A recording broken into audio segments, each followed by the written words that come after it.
Deixa eu me apresentar rapidinho, tem gente que eu não conheço aqui. Meu nome é Júlia, eu tenho... Oi, tudo bem? Eu tenho 21 anos, sou apóstola da Comunidade Cristo Libertador.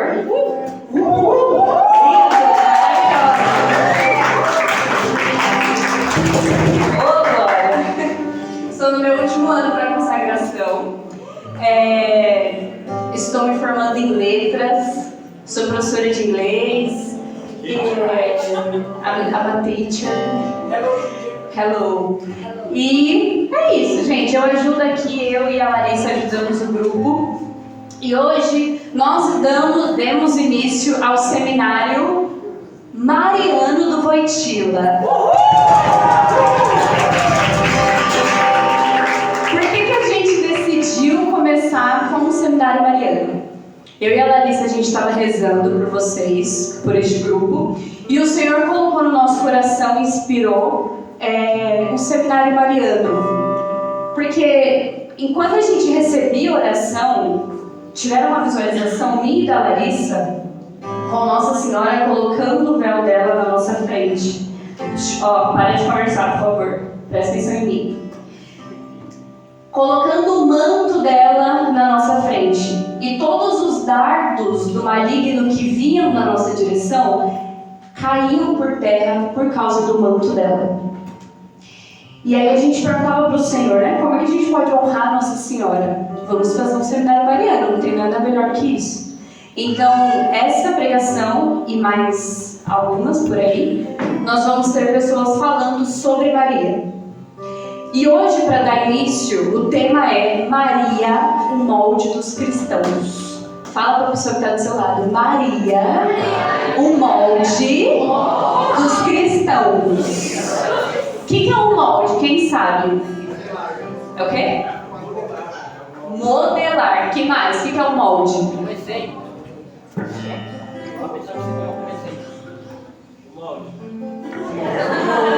Gracinha. Gabriel falou que é um exemplo, um modelo, uma forma. Quem começou dando este título de Nossa Senhora foi Santo Agostinho. Ele que falou a primeira vez que Maria era um molde, que Maria era a forma dos cristãos. Quem trouxe Bíblia, levanta a mão. Eita, quando eu falei que veio pelo futebol, eu não estava brincando. Ô Senhor, ajuda. Quem trouxe Bíblia, dá uma bibliada na cabeça da pessoa, que não é possível. Eu já estou aqui há 1 ano e vocês não trazem Bíblia. Eu não consigo entender um negócio desse. Que bom que os Wojtylinha trouxeram tudo. Ai. Vem pro grupo de oração e traz Bíblia, gente. Celular não vale. Mas já que tem o celular, você tem o celular, vai. Ai. Abre aí. Em Lucas, Evangelho segundo São Lucas.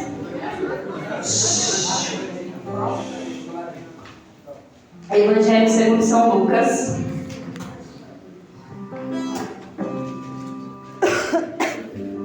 Capítulo 1,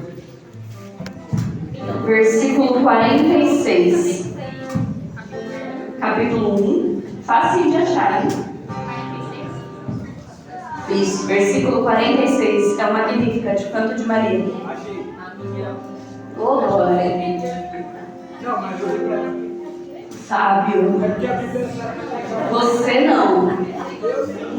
Traístes o Filho do Homem com um beijo. Não há don't. Vai, abre aí. Lucas 1, versículo 46. Vixe Maria. Quem achou? Amém. Quem não achou, misericórdia. Quem não achou, pede ajuda por mão do lado. Acharam? Então vai, presta atenção, vou começar a ler. Quem não trouxe Bíblia, fecha o olho e ouve a minha doce voz lendo a palavra de Deus. Se concentra. O Evangelho, oh glória! O Evangelho diz assim: Maria então disse: minha alma engrandece o Senhor, e meu espírito exulta em Deus, meu Salvador, porque olhou para a humilhação de sua serva. Sim, doravante as gerações todas me chamarão de bem-aventurada, pois o Todo-Poderoso fez grandes coisas em meu favor. Seu nome é santo, e sua misericórdia perdura de geração em geração, para aqueles que o temem. Agiu com a força de seu braço, dispersou os homens de coração orgulhoso, depôs poderosos de seus tronos, e a humildes exaltou. Cumulou de bens a famintos, e despediu ricos de mãos vazias. Socorreu Israel, seu servo, lembrado de sua misericórdia, conforme prometera a nossos pais, em favor de Abraão e de sua descendência, para sempre. Palavra da salvação. Glória a vós, Senhor. Dá um beijo na sua Bíblia. Amém. Eu amo essa passagem. Meu Deus. Essa passagem é um cântico que Maria ela faz assim quando ela chega na casa da sua parenta Santa Isabel. A Daniela vai atrapalhando. Assim quando ela chega na casa de Isabel, que era sua prima, ela encontra com Isabel. Isabel está grávida de João Batista, que é o primo de Jesus. Ela está grávida de Jesus. Quando elas se encontram, o ventre de Isabel estremece. O bebê chacoalha lá dentro. E aí aí Isabel fala para ela, né? Reconhece que ela é mãe do Salvador. E depois Maria faz esse canto. Ela glorifica a Deus pelas maravilhas do Senhor na vida dela. E se vocês perceberem, Maria, ela começa falando tintim por tintim. Ela cita os antepassados, ela cita Abraão, ela cita a misericórdia do Senhor, ela cita as obras do Senhor, ela cita a fidelidade dele. Então Maria, ela recorda, ela faz memória da bondade de Deus na vida dela. É por isso que ela glorifica, porque ela se reconhece como pequena ali e engrandece ao Deus que fez ela ser grande. Depois disso, ela faz esse cântico, e como eu estava falando para vocês, ela sendo o nosso molde, o que ela quer nos ensinar ao a gente ouvir que nós temos Maria por modelo, Maria como molde? Ela quer nos ensinar a ser deuses por participação. Fala para a pessoa que está do seu lado, você vai ser um deusinho por participação. Deusinho com bem minúsculo, fala para ela, bem minúsculo, deusinho. Júlia, quer dizer então que a gente vai ser Deus? Não! Quem queria ser Deus e que depois foi lá para os quintos? Quem foi? Lúcifer. Ele queria ser Deus.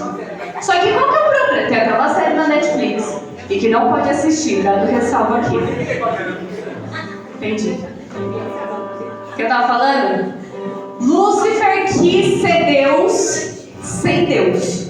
Como é isso? Ele olhou para Deus, olhou para a grandeza de Deus e ele queria ser maior que Deus. Como assim? Ele vai mandar o filho dele nessa terra, mas nem a pau que eu vou servir ele. Como assim? Esse Deus ama tanto esse bando de humano? Não faz sentido nenhum. Então Lúcifer queria ser maior do que Deus. Ele queria ser como Deus. E ao querer ser como Deus, ele sendo um anjo, ele quando toma uma decisão não tem como voltar atrás. Então ele é condenado aos quintos dos infernos e se torna um anjo decaído. Não é mais um anjo de luz, se torna um anjo decaído.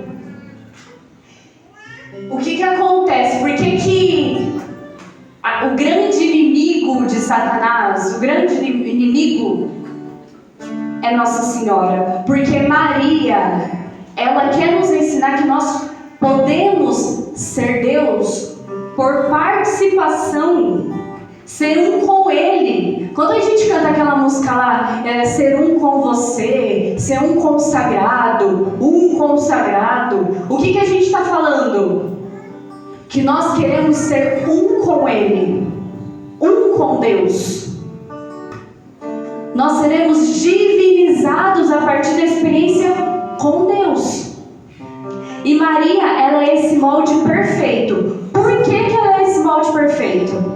Porque ela foi a criatura mais santa depois de nosso Senhor Jesus Cristo, porque Ele também é humano, mas depois de Jesus, a criatura mais santa que já pisou nessa terra.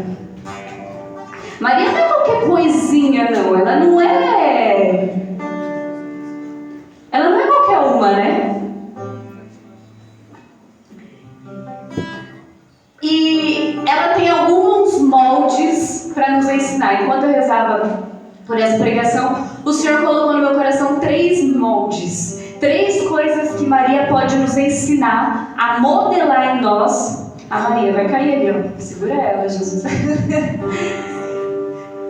3 moldes que Ele deseja nos falar no dia de hoje. Vira uma pessoa que está do seu lado e fala: 3 moldes. 3 moldes, eu não vou ficar para trás, né? 3 moldezinhos. O primeiro. A gente pode fazer um molde pelas nossas próprias forças, certo? Por exemplo, antigamente, o que os escultores faziam, né? Bem antigamente mesmo. Eles pegavam um pedaço de pedra, um pedaço de madeira e ia, né, esculpindo. Ou a gente pode fazer o quê? Pegar uma forma, né? Por exemplo, olha, eu peguei um exemplo muito nada a ver, mas quando a gente vai fazer bolachinha e a gente quer fazer bolachinha de diversas formas, o que a gente usa? Uma forminha. Não é muito mais fácil você só colocar a massa dentro da forma, a massa se espalhar lá e sair tudo igual, do que pegar massinha por massinha e modelar do jeito que eu quero? É uma questão de lógica, certo? Deus nos convida a ser essa massinha que é colocada dentro da forma. É mais fácil. Os nossos irmãos protestantes não têm essa graça. Nós temos. O nosso caminho com Maria se torna mais suportável, se torna mais dependente, se torna mais alegre, porque ela sabe das nossas lutas. Ela sabe, ela olha para mim, ela sabe, ela intercede por mim, ela sabe. Então, o primeiro molde é o molde da humildade. Fala aí para a pessoa que está do seu lado. Humildade. No cântico que a gente leu, ela fala humildade algumas vezes. Porque olhou para a humilhação de sua serva, destronou os poderosos. Várias vezes Maria, ela exalta a humildade. E o que é a humildade? É você ser humilhado o tempo todo? O que vocês acham? Claro que não. É você ser ridicularizado? O que vocês acham?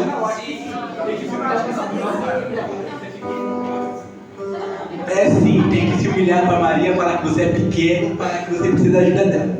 Mas quando você é humilhado no trampo, como é que faz? Como é que faz? Como é que faz? E na escola então, né? Hoje em dia, ó, presta atenção. Hoje em dia é muito comum, é que tudo hoje é preconceito, né? Você não pode falar nada, você é preconceituoso, que você está sendo exagerado, que você está sendo muito radical, não pode falar que tudo você está sendo extremista. Mas existe uma diferença entre você ser ridicularizado e você ser humilhado. O problema é que muitas vezes a gente não aceita nenhum nem outro e acha que a gente está sabendo demais. Acha que a gente aqui tá voando, só falta o pedestal. Muitas vezes, e principalmente nós jovens, porque eu também sou jovem, aleluia. Vixe, Maria, quase. Nós achamos que a gente sabe de muita coisa. E quando a gente é colocado numa situação em que você não sabe, você ainda quer sair por cima. Maria, ela sempre se coloca abaixo. Ela sempre está abaixo de Deus, abaixo de São José, que em santidade era menor do que ela, se coloca abaixo. Ela sempre se coloca abaixo. Porque a humildade de Maria, ela esmaga qualquer soberba do nosso coração. Quando eu era um pouco mais nova e eu comecei a caminhar dentro da igreja mais sério, eu fui humilhada algumas vezes. Eu fui humilhada algumas vezes, tanto na escola, que eu era a estranha do rolê, mas dentro da comunidade eu também fui humilhada. Quantas vezes eu levei bronca, eu fui chamada a atenção por alguma coisa que eu fiz e que eu não deveria ter feito. Quantas vezes eu saí para pregar e aí depois meu fundador me mandou mensagem falando assim: olha, sua pregação foi ruim, você precisa melhorar. Se você continuar pregando desse jeito, você não vai pregar mais. Quantas vezes eu produzi um vídeo, eu editei um vídeo, eu fiz algum serviço para a comunidade, o meu coordenador chegou em mim e falou: ó, tá uma bosta. Sinto muito te dizer isso, mas tá muito ruim. Gente, não foi uma, não foi duas, até hoje eu ouço de vez em quando. Várias vezes. E coisas não só de serviço, mas coisas principalmente internas. Eu já fui chamada de soberba na minha cara, já me esculacharam, já falaram pra mim que eu era tão soberba, mas tão soberba, que eu não tinha um pingo de amor pelos meus irmãos de comunidade. Então, nós precisamos ser humilhados. Fala para a pessoa que está do seu lado, você precisa ser humilhado. Precisa. Porque você é soberbo. Então assim, você precisa ser humilhado. Morando primeiro com o Guilherme, né, Tiago? Presta atenção aqui em mim.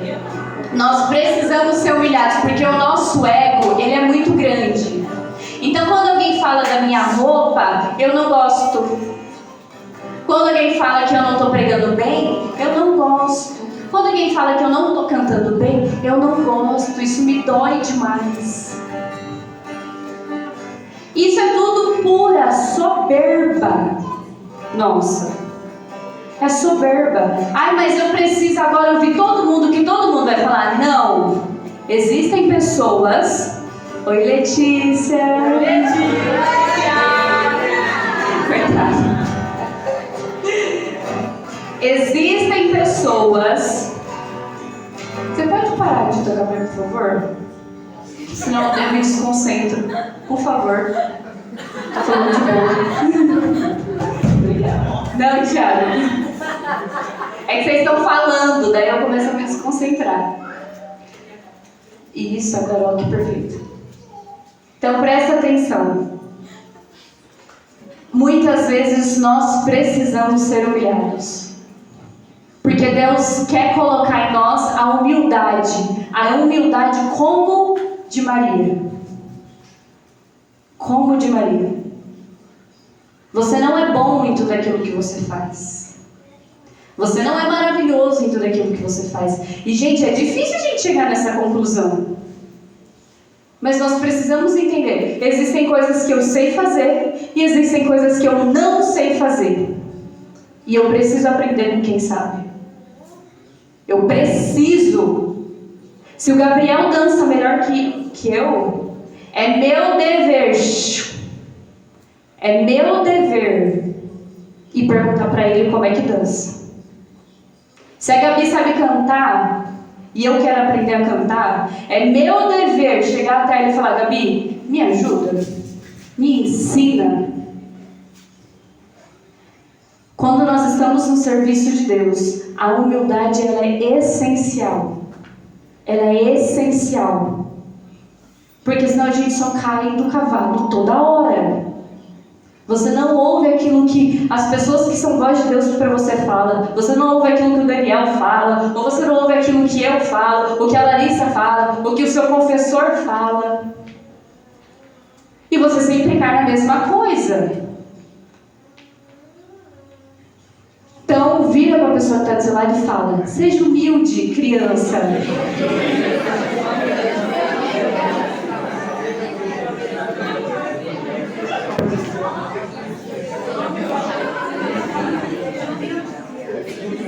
O segundo molde é o nosso olhar.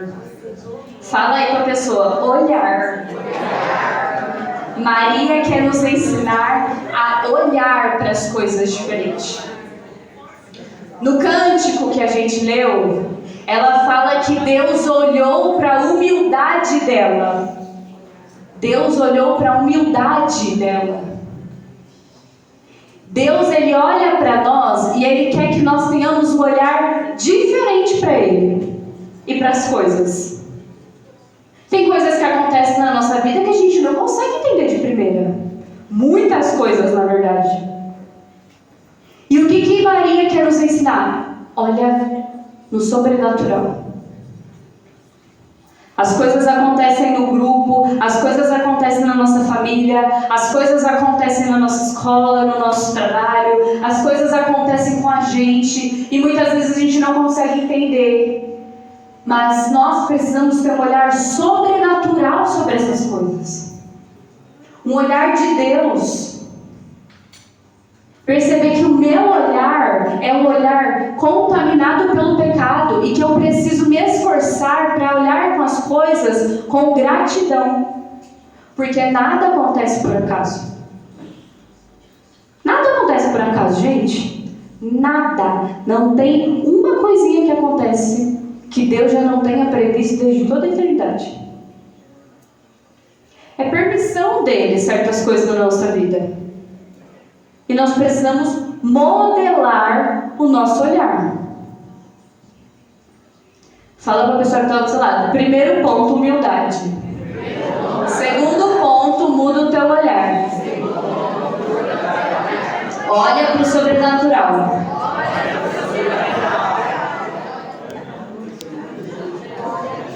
E o último molde, a última forminha do biscoito que vinha no meu coração é a fidelidade.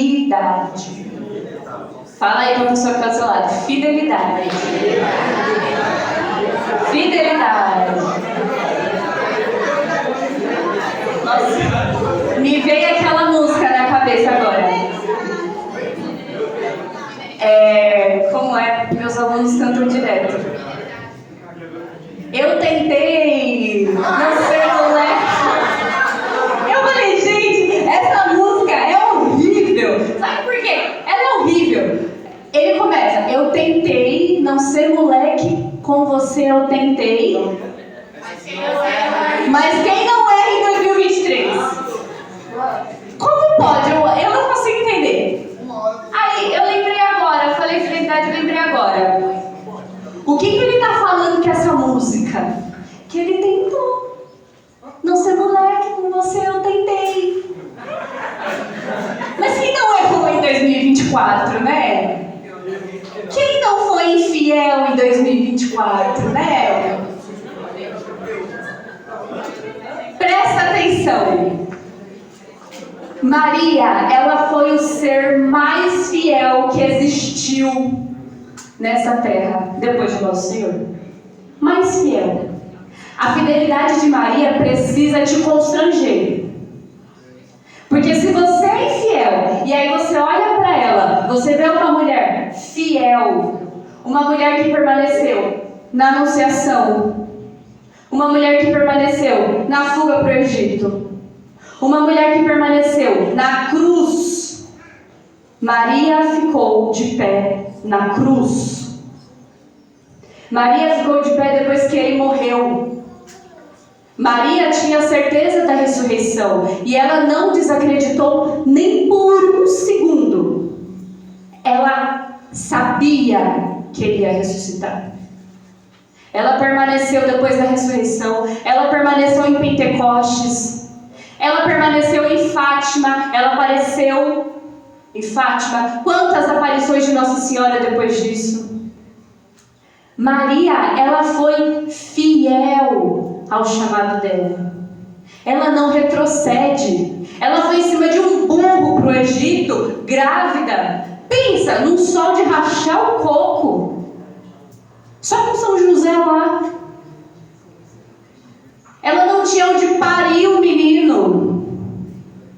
E ela permaneceu fiel à vontade de Deus. Significa que ela não sofreu? Não. Significa que ela tinha a certeza do Deus que estava com ela. Ela foi fiel. Ela foi a esposa fiel de São José. Ela foi a esposa fiel do Espírito Santo. Ela foi fiel. E eu pergunto para você, quais são as tuas infidelidades? Eu tentei. Não ser moleque como você. Ai, ai, ai. Quais são as tuas infidelidades? Sabe por quê? Porque muitas vezes a gente fica pensando que é no grande, né? Ai, se eu não for fiel na minha coordenação do grupo, aí sim eu estou pecando. Ai, se eu não for fiel à minha ficante, meu namorado, minha namorada, aí se eu trair, se eu ficar com outra pessoa, aí sim. Não, a tua fidelidade, ela é diária. E é muito difícil você ser fiel todos os dias. É muito difícil. Essa semana eu cometi várias infidelidades.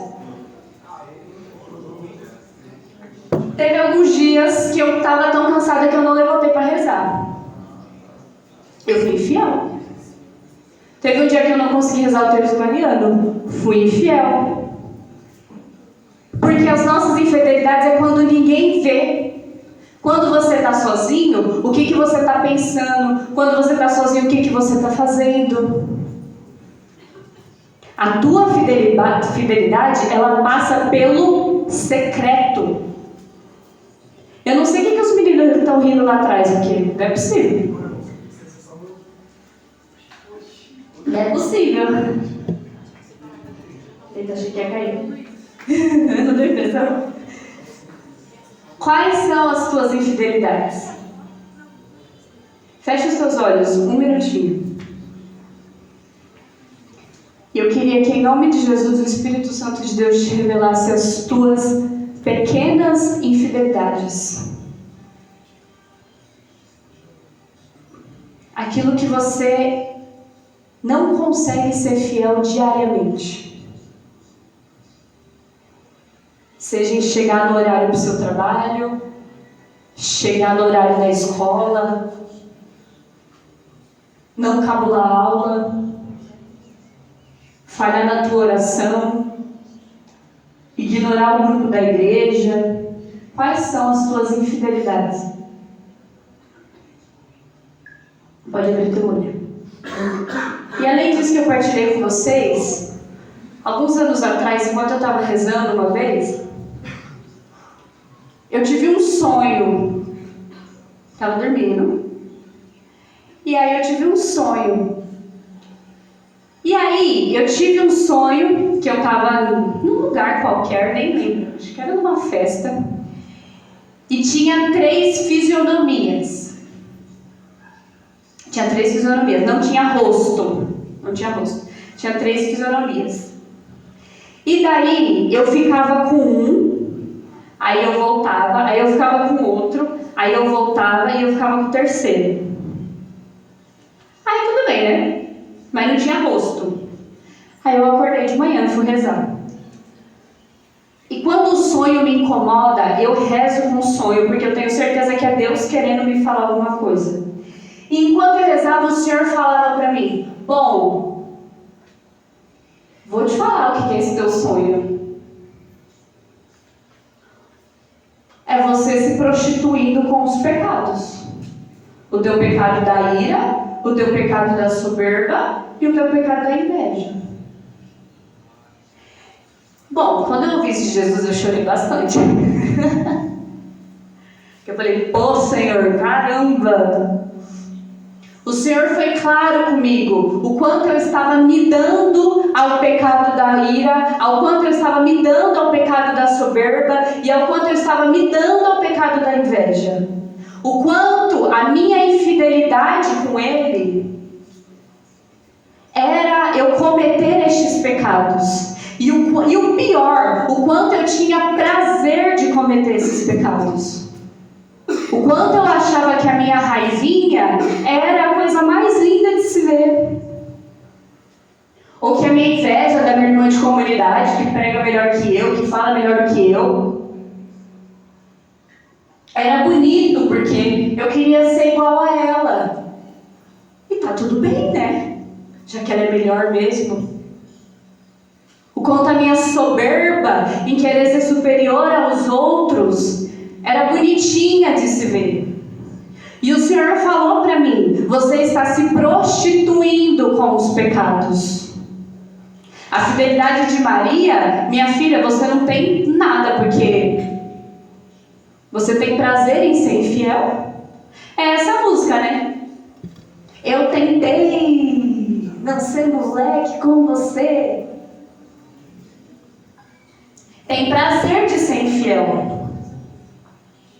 E o molde que Maria deseja nos colocar no dia de hoje é para que nós sejamos fiéis à vontade de Deus. Fiel. Você tem que ter convicção da tua fé. Você tem que ter convicção daquilo que você fala. Você tem que ter convicção dos teus valores. E você não vai falar, eu tentei. Você vai falar, eu fiz. Não é eu tentei. Não é eu fui fraco, a carne é fraca. Não, eu fiz. Eu falei que ia fazer, eu fiz. Maria, ela deseja nos ensinar essa fidelidade a Deus. E em nenhum momento ela se desespera na vida dela. Nenhum momento, seja nos momentos de dores, nos momentos de alegria. Ela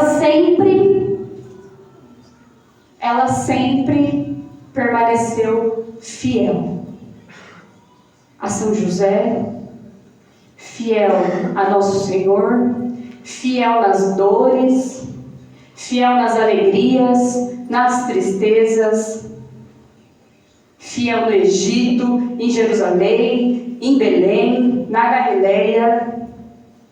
Em todos os lugares que ela passava, ela foi fiel a Deus. Porque ela não trocava as convicções dela por nada. Vira para a pessoa que está dizendo, ela dá um sorriso e fala assim, fidelidade, filho. Qual que é o primeiro que eu falei? Humildade. Qual que é o segundo?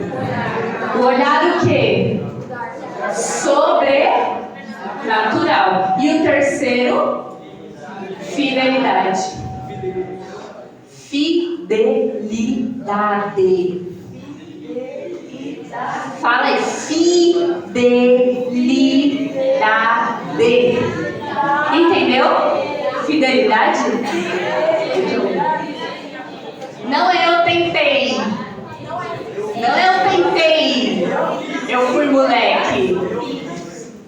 Eu fiz, eu sou homem. Fala aí. Agora eu quero ouvir, vai. Eu fiz, eu sou homem. Eu fiz, eu sou homem. Oh, aleluia. Eu fiz, eu sou mulher. Vai. Eu fiz, eu sou. Isso aí. Assumir o que faz. Com fidelidade. Amém? Amém. Fica de pé rapidinho no teu lugar.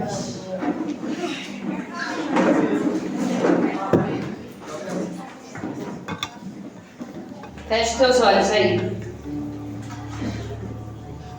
Esse seminário mariano, feche teus olhos, concentra na minha voz. Esse seminário mariano, ele está só começando. E Maria deseja mudar muita coisa no nosso coração. Maria Santíssima, ela está neste lugar, ela está nessa sala. Ela está intercedendo por nós. Toda vez que eu entro nessa sala, a sensação que me dá é que é a sala de Pentecostes. É a sala onde os apóstolos estavam morrendo de medo, mas que o coração de Maria permanecia fiel à vontade do Pai, fiel àquilo que Ele queria, fiel. O coração de Maria é um coração fiel. Então usa da tua imaginação. Se imagina num cenáculo agora.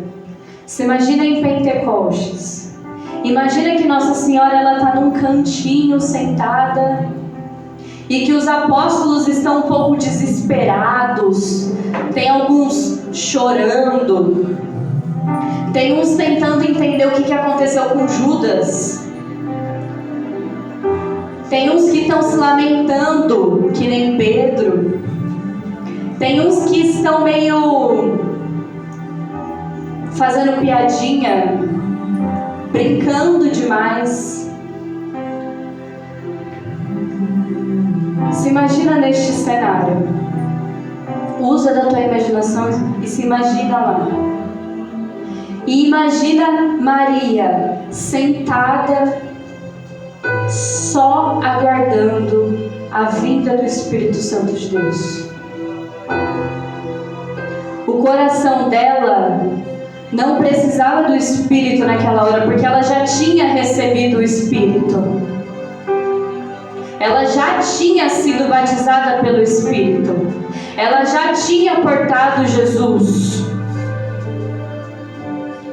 Ela tinha certeza da ressurreição e tinha certeza da vinda do Paráclito.